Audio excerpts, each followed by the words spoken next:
আসসালামু আলাইকুম, আশা করি সবাই ভালো আছেন। আজকে আপনাদের আমি রান্নার রেসিপি দেখাবো মুরগির মাংস আর শাক, চাল কুমড়ার শাক। চাল কুমড়ার পাতা দিয়ে আপনাদের অনেক রেসিপি দেখাইছি, কিন্তু শাক ভাজি এখনো খাওয়া হয় নাই। অনেকেই বলে শাক ভাজি নাকি অনেক মজা, সেই জন্য আজকে আমি শাক ভাজি করতেছি। তো ভিডিওটা আপনারা দেখুন। সবকিছুই কাটে রাখছি, এবার মশলাগুলো বেটে নিব। আদা রসুন,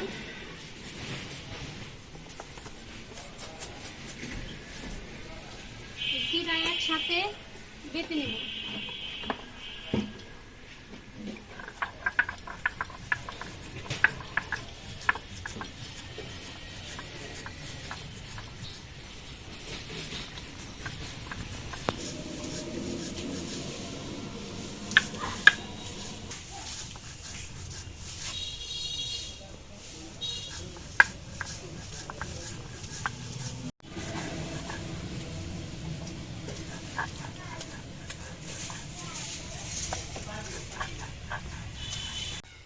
আমার মশলা বাটা কিন্তু শেষ, এবার রান্নাটা শুরু করব।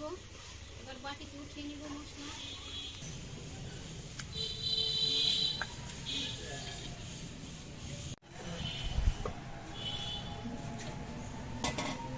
আমি তরকারি রান্না করার জন্য চুলায় একটা কড়াই বসিয়ে নিয়েছি। কড়াইটা গরম হয়ে গেছে, এবার দিয়ে দিব তেল, সয়াবিন তেল।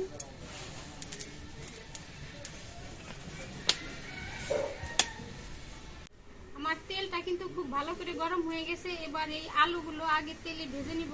দিয়ে দিব আলু,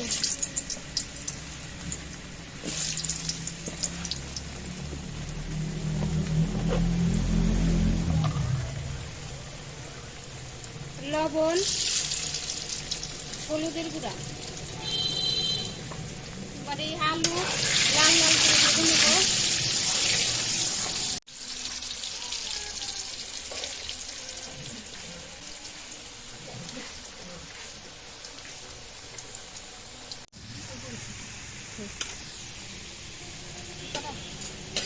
আমার আলুগুলা কিন্তু খুব সুন্দরভাবে ভাজা হয়ে গেছে, এবার তুলে নেব।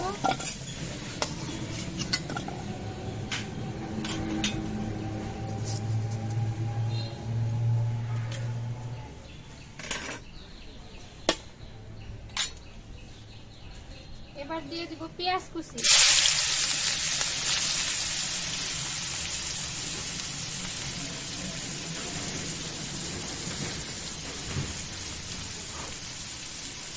পেঁয়াজ খুব ভালো করে ভেজে নেব।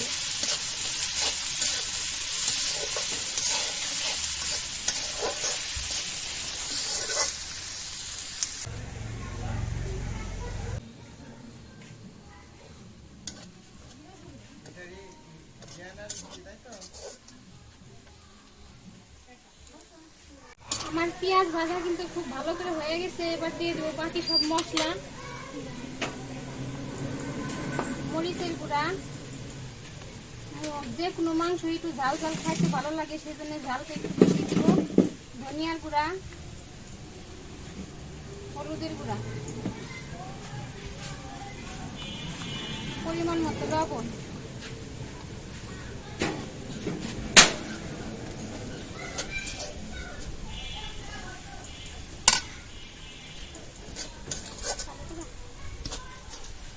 এবার দিয়ে দিব আদা রসুন জিরে বাটা। এবার আদা রসুনের এই কাঁচা গন্ধটা না যাওয়া পর্যন্ত মশলাটা ভেজে নেব।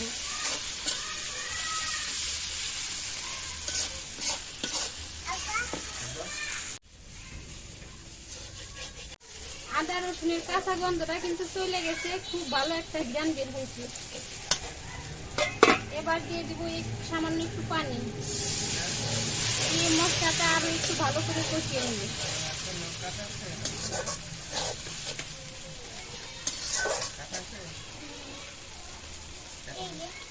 দিয়ে দিব কাঁচামরিচ,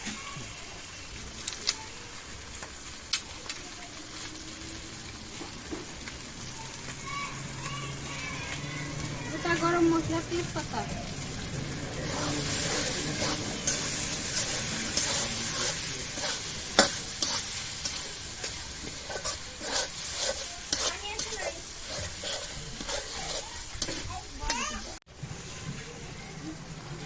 আমার মশলাটা কিন্তু খুব ভালো করে কষানো হয়ে গেছে, মশলার উপর দিয়ে তেল ছেড়ে দিচ্ছে। এবার দিয়ে দিব কেটে ধুয়ে রাখা মুরগির মাংস।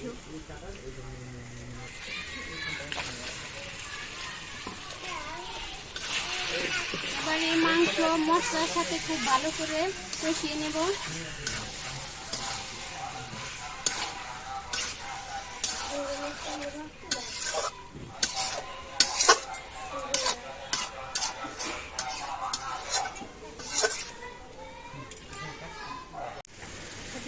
এবার অল্প একটু পানি দিয়ে মাংসটা আর একটু ভালো করে কষিয়ে নেব।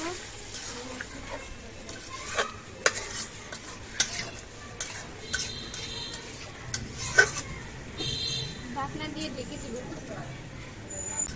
এবার ঢাকনা খুলে একটু নেড়ে চেড়ে দেব।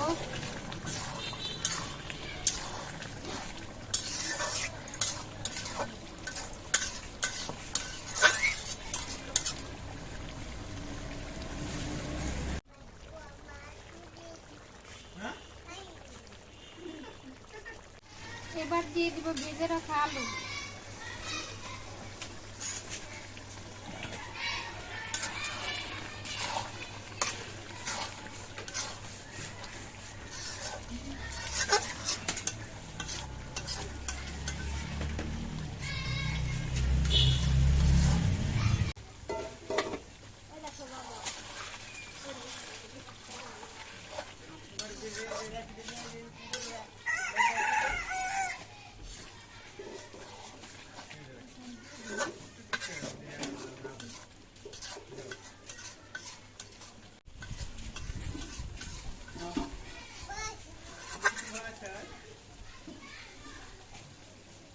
মাংসটা কিন্তু খুব ভালো মতো কষানো হয়ে গেছে। এবার দিয়ে দেব পানি।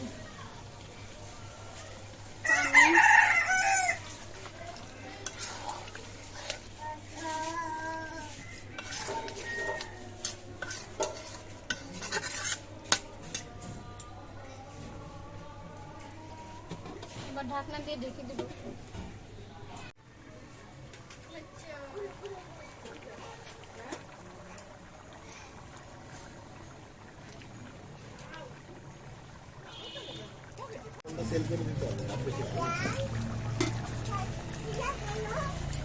মুরগির মাংস রান্না কিন্তু একেবারে রেডি হয়ে গেছে। এবার ঢেলে নিব।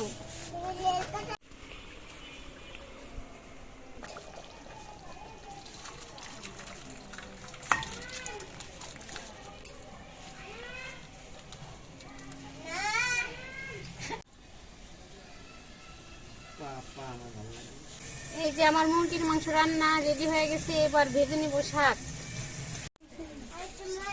এবার কড়াইতে দিয়ে দিব তেল।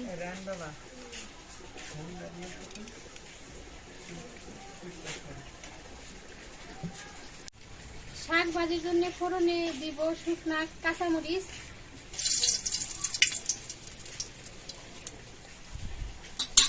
এইখানে আমি কাটে রাখছিলাম রসুন কুচি, পেঁয়াজ কুচি, কাঁচামরিচ দিয়ে দেবো সবই।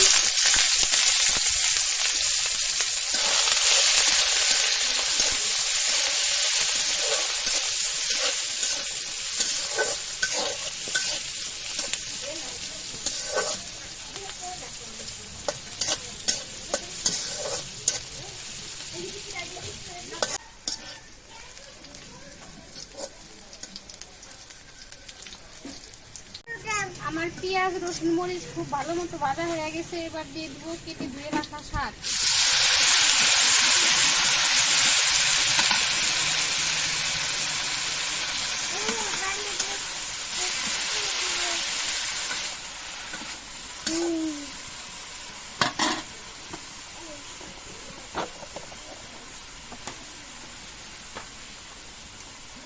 দেব পরিমাণ মতো লবণ।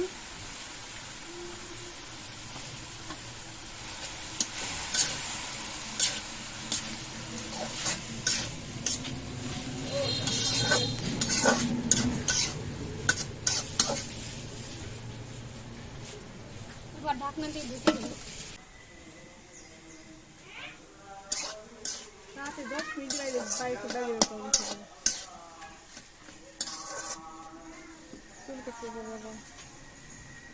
আবার ঘিরা হলো কি আমি আচ্ছা আলাদা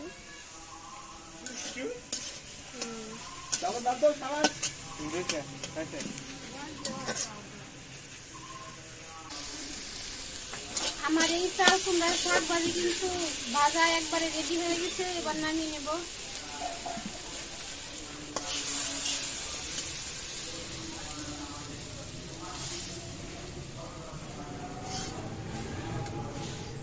আমার এই চাল কুমড়ার শাক ভাজি রেডি। এই চাল কুমড়ার শাক আমরা অনেক ভাবেই খেয়েছি, কিন্তু এইভাবে ভাইজা এখনো খাওয়া হয় নাই, আজ প্রথম। তো মুরগির মাংসটাও রান্না রেডি। আমার এই রান্না দুটি যদি আপনাদের ভালো লেগে থাকে কমেন্টে অবশ্যই জানাবেন। আর ইউটিউব চ্যানেলটি যারা এখনো সাবস্ক্রাইব করেন নাই খুব শীঘ্রই সাবস্ক্রাইব করে নেবেন, পাশের বেল বাটনটা ক্লিক করে দিবেন যেন ভিডিওটা সামনে আসে, আপনাদের দেখতে সুবিধা হয়। আর ভিডিওটা আজকের পর্যন্ত এখানেই শেষ, দেখা হবে পরবর্তী ভিডিও নিয়ে। ততদিন আপনারা সুস্থ থাকবেন, ভালো থাকবেন, আল্লাহ হাফেজ।